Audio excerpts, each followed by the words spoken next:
గొర్రెల పెంపకం దిశగా సమగ్ర విధానానికి రాష్ట్ర ప్రభుత్వం సిద్ధమవుతోంది. పూర్తి స్థాయిలో స్వయం సమృద్ధి సాధించడమే లక్ష్యంగా సర్కారు ప్రణాళికలు రచిస్తోంది. జాతీయ సహకార అభివృద్ధి సంస్థ ఇస్తోన్న రుణం, రాయితీలను ఉపయోగించుకుని రాష్ట్రంలోని 4 లక్షల మందికి గొర్రెపిల్లల పంపిణీకి రంగం సిద్ధం చేస్తోంది. బడ్జెట్లో ఇందుకు సంబంధించి ప్రకటన చేయనుంది. కేంద్రాన్ని అదనపు నిధులు కోరేందుకు ప్రతిపాదనలు సిద్ధం చేస్తోంది. రాష్ట్రంలో కుల చేతి వృత్తుల పరిరక్షణకు సిద్ధమైన రాష్ట్ర ప్రభుత్వం ఆయా రంగాలకు ప్రత్యేక ప్రణాళికలను సిద్ధం చేస్తోంది. ఇప్పటికే పెద్ద ఎత్తున చేపపిల్లల పంపిణీని చేపట్టి మత్స్య సంపద అభివృద్ధి చర్యలకు శ్రీకారం చుట్టింది. ఇదే తరహాలో గొర్రెల పెంపకానికి సంబంధించి కూడా విధాన రూపకల్పన చేసేందుకు రంగం సిద్ధం చేస్తోంది. రాష్ట్రంలో 4 లక్షల యూనిట్ల గొర్రె పిల్లలను పంపిణీ చేస్తామని ముఖ్యమంత్రి కేసీఆర్ భక్తరామదాసు ఎత్తిపోతల ప్రారంభం సందర్భంగా ప్రకటించారు.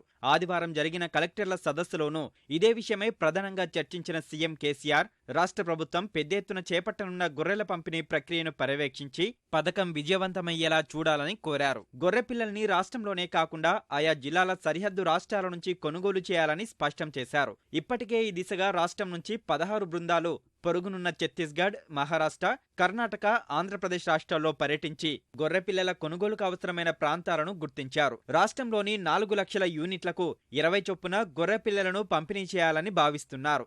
గొర్రెల కాపలాదారుల సంఘాల్లోని సభ్యులకు ఈ పంపిణీ వర్తించనుంది. ఆయా గ్రామాల్లోని యాదవులు, గొర్రెల కాపరులంతా ఒక సహకార సంఘంగా ఏర్పడాల్సి ఉంటుంది.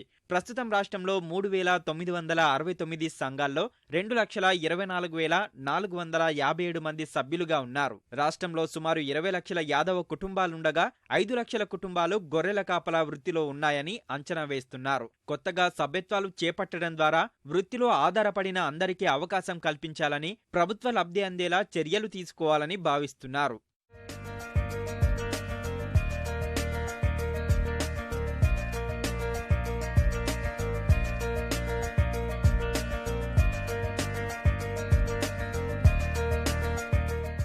గొర్రెల పంపిణీకి జాతీయ సహకార అభివృద్ధి సంస్థ యూనిట్ ధరలో 60% రుణంగా ఇవ్వనుండగా 20% రాయితీ లభిస్తుంది. మిగతా 20% మొత్తాన్ని లబ్ధిదారు భరించాల్సి ఉంటుంది.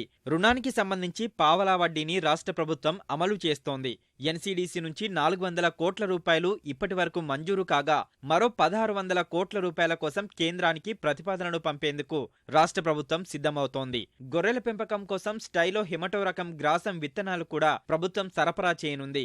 యాదవ సంఘాలు, గొర్రెల కాపలాదారులతో పూర్తి స్థాయిలో చర్చించి సమగ్ర విధి విధానాల రూపకల్పన చేసి బడ్జెట్లో ప్రకటించేందుకు రాష్ట్ర ప్రభుత్వం చర్యలు తీసుకుంటోంది.